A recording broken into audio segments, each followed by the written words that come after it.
হিমালয়ের চূড়ায় বরফ ঢাকা এক ছোট্ট গ্রাম ইয়াংচেন এতটাই দুর্গম যে পুরো বছর দু একবার মাত্র কেউ ওই পথে পা রাখে।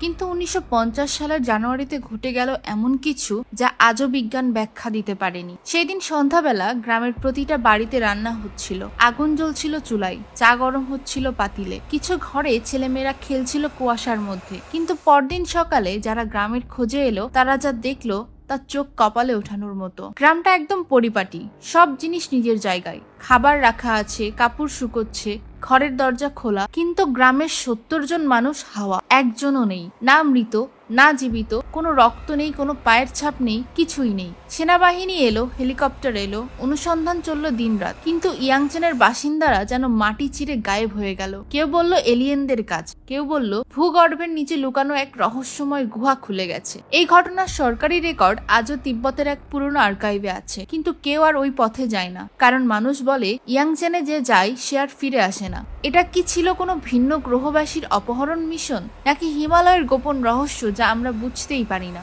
কমেন্ট করে তোমার মতামত জানাও। আর এরকম সত্যিকারের রহস্যগুলো জানতে আমাদের চ্যানেলটি আজই সাবস্ক্রাইব করে আমাদের পাশেই থেকো। ধন্যবাদ।